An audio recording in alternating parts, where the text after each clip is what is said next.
विवाद चल रहा है बजरंग दल को लेकर के, तो क्या कुछ कहना चाहेंगे? देखिए, पहले तो मैं अपना परिचय देता हूं। मैं रविंद्र के द्विवेदी, राष्ट्रीय अध्यक्ष विश्व हिंदू सेवा संघ। जिस तरीके से बजरंग दल नहीं, मैं और कुछ भी विवाद देख रहा हूं, जिस तरीके से धीरेन्द्र शास्त्री का विरोध हो रहा है पटना में, केरला स्टोरी के ऊपर जिस तरीके से आपत्ति उठाई जा रही है, ये सारी चीजें आपत्ति इन चीजों पे नहीं उठाई जा रही है, ये सनातन धर्म पे आघात किया जा रहा है। और जिस तरीके से कांग्रेस ने पिछले 70 सालों से आजादी के बाद षड्यंत्र के तहत इस देश में हिंदुओं को गुमराह करते हुए सनातन धर्म को नष्ट करने का कार्य किया है, अगर बजरंग दल, बीएचपी और अन्य हिंदू संगठन नहीं होते तो आज शायद हमारे देश के अधिकांश हिंदू सनातन धर्म के लोग इनके षड्यंत्र के तहत फंस करके सुन्नत कराए होते थे। आज जिस तरीके से बजरंग दल का बैन कर्नाटक के मैनिफेस्टो में कांग्रेस ने किया है, ये खुल करके उन्होंने अपनी मंशा जागृत की है कि हम हिंदू विरोधी हैं, हम सनातन धर्म के विरोधी हैं। ये कार्य कांग्रेसियों ने पहली बार नहीं किया। सनातन धर्म का विरोध कांग्रेस की हर मैनिफेस्टो में था, मगर षड्यंत्र के तहत था। हम लोग जागरूक नहीं थे, इसलिए हमें समझ में नहीं आ रहा था कि कांग्रेस हमारे विरोध में कितना बड़ा कार्य कर रही है। कांग्रेसियों ने जिस तरीके से हिंदी फिल्मों के तहत लोगों को गुमराह किया और लव जिहाद जैसे एक जो नेचर पैदा किया, एक जो माहौल बनाया कि किस तरीके से सनातन धर्म को नष्ट करके हिंदू बहन बेटियों को एक जिहादियों के सुपुर्द किया जाए। कांग्रेसियों ने जिस तरीके से राम सेतु का विरोध किया, कांग्रेसियों ने जिस तरीके से राम मंदिर का विरोध किया, कांग्रेसियों ने जिस तरीके से ऐसे अनेक कार्य, चाहे कॉमन सिविल कोड हो या कुछ भी हो, ऐसे बहुत सारे जो हिंदू सनातन धर्म की आस्था के केंद्र थे, उन सब का विरोध कांग्रेसियों ने किया और वामपंथियों ने किया। आज माननीय प्रधानमंत्री नरेंद्र मोदी जी के 2014 के बाद प्रधानमंत्री बनने के बाद जिस तरीके से उन्होंने हिंदुओं को जागरूक किया, हिंदुओं पे अलग जगाया, एक सोए हुए हिंदुओं को जागा और उनके अधिकारों के बारे में बताया, उनके सनातन धर्म के बारे में बताया और कहा आप विश्व के गुरु हैं।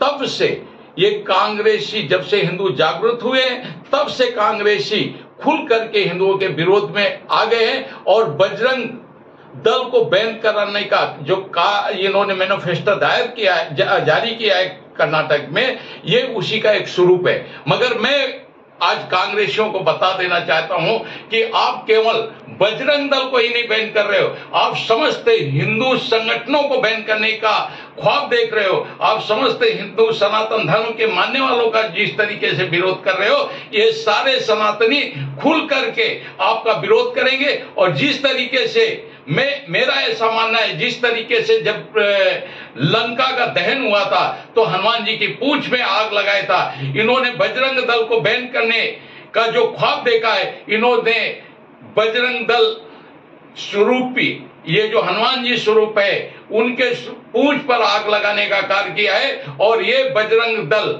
ये जो पूंछ पे आग लगाने का कार्य किया है, इससे पूरा कांग्रेस भस्म होगा। पूरे देश में कांग्रेस का वही हाल होगा जो लंका का हुआ है। दूसरी बात मैं कहूंगा, जिस तरीके से केरला स्टोरी का विरोध वामपंथी, ये कट्टरपंथी मुसलमान और कांग्रेसी या अन्य दल कर रहे हैं, ये जो 32,000 जो केरला का एक ग्राफ है, वहां से इतनी महिलाएं गायब हुई हैं जो लव जिहाद का शिकार होकर के विभिन्न आतंकवादियों के हाथों तक पहुंची, ये हमारी हर बहन बेटी को ये पिक्चर देखनी चाहिए। और मैं विश्व हिंदू सेवा संघ के राष्ट्रीय अध्यक्ष के नाते मेरे 16 राज्यों में जो संगठन के अध्यक्ष हैं उनसे कहूंगा कि आप ये अपने खर्चे से, अपने पैसों से हमारी बहन बेटियों को, अपने क्षेत्र की बहन बेटियों को ये पिक्चर दिखाएं ताकि वो लव जिहाद का शिकार ना हो सके। तीसरी बात मैं आऊंगा धीरेन्द्र शास्त्री के बारे में।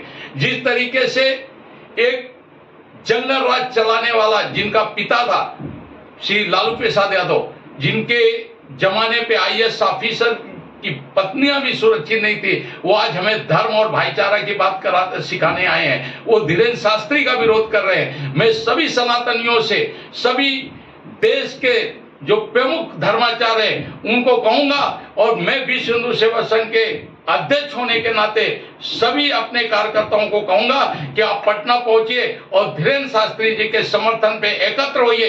देखते हैं इनके ऊपर, इनके बाजुओं में कितना बल है कि हमारे सनातन धर्म का विरोध कर दें और सनातन धर्म का मजाक उड़ाएं और सनातन धर्म के कार्यक्रमों पे रोक लगा दें।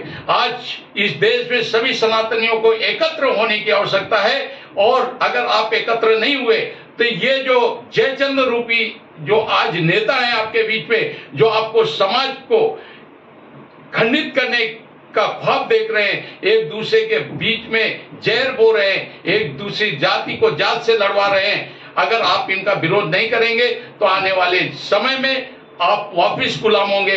इसलिए सभी देश के सनातनियों को हमारे देश में जो षड्यंत्र चल रहे हैं उन षड्यंत्रों से मुक्त होकर के भाजपा के समर्थन में या जो भी हिंदू संगठन है उनके साथ जुड़ करके राष्ट्र का निर्माण कार्य करें। जय हिंद, वंदे मातरम। रहे थे रविंद्र द्विवेदी जी, आज जो बजरंग दल का मुद्दा चल रहा है तो क्या प्रक्रिया होगी आपकी तरफ से, चूंकि आप भी भारतीय जनता पार्टी के अच्छे कार्यकर्ता हैं, अच्छे पदाधिकारी हैं? सबसे पहले आप लोग मीडिया कर्मी का बहुत बहुत धन्यवाद कि इतनी कड़ी धूप में भी आप लोग ये बजरंग दल मतलब राष्ट्र का दल, विश्व हिंदू परिषद के माध्यम से आपको मालूम चला होगा कि आने वाले देश में जिस प्रकार से नुपुर शर्मा के बारे में जब आवाज उठाया गया कि सर से कलम किया जाएगा, उस समय अगर कोई दल अगर आवाज उठाया उसके विरोध में तो वो बजरंग दल उठाया। और बजरंग दल को बैन करने का मतलब है कि आप हिंदुत्व को चुनौती देने का काम कर रहे हैं। आपको मैं एक वाकया याद दिलाना चाहता हूं।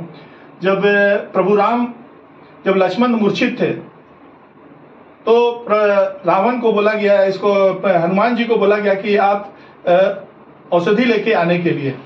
तो उन्होंने रास्ता में सूर्य भगवान मिला, तो सूर्य भगवान को उन्होंने बड़ा विनती से उनसे बोला कि हे सूर्य भगवान, आप जब तक उगिएगा नहीं, ठीक है, जब तक मैं लौट के नहीं आ जाऊं।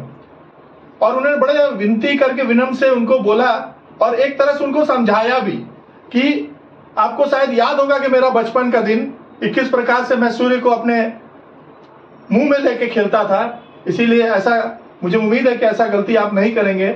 और एक तरह से सूर्य भगवान को उन्होंने धमकी भी दिया था। तो ऐसे हनुमान क्या बजरंग दल है, और ऐसे बजरंग दल को चुनौती देने वाला एक तरह से मुझे लगता है कि अब वो हनुमान जी के पूंछ में आग लगा दिए हैं। कांग्रेस पूरा जल कर राख हो जाएगा, नामो निशान भी हिंदुस्तान में कांग्रेस का नहीं मिलेगा। दूसरी बात, जिस प्रकार से उनकी सोच है वो हिंदू विरोधी सोच है। मैं तो सरकार से मांग करता हूं और न्यायालय से भी मांग करता हूं कि कांग्रेस को बैन कर देना चाहिए, क्योंकि आप जितना भी देखिए आज के डेट में चाइना का बात होता है तो उसके विरोध में जाके हिंदुस्तान के विरोध में बात करते हैं, पाकिस्तान में भी जो होता है उस समय भी हिंदुस्तान के विरोध में बात करते हैं। तो राष्ट्र प्रेम उनके प्रति है ही नहीं कांग्रेस में किसी का। तो मैं चाहता हूं कि ये जो उन्होंने चुनौती दिया है बजरंग दल वाले को, तो ये मैं निश्चित बता देना चाहता हूं कि आने वाले दिन में कर्नाटक में हम लोग भारी मतों से जीतने वाले हैं। और बजरंग दल को जो चुनौती दिया है उसके लिए विश्व हिंदू सेवा संघ जो है वो पूरे सम्मान के साथ में उनके साथ में खड़ा है, और बजरंग दल वालों के साथ में हम लोग खड़े हैं। और किसी प्रकार का भी अगर इस तरह की बात उठती है तो इसके लिए हम लोग आंदोलन भी करेंगे, मोर्चा भी निकालेंगे।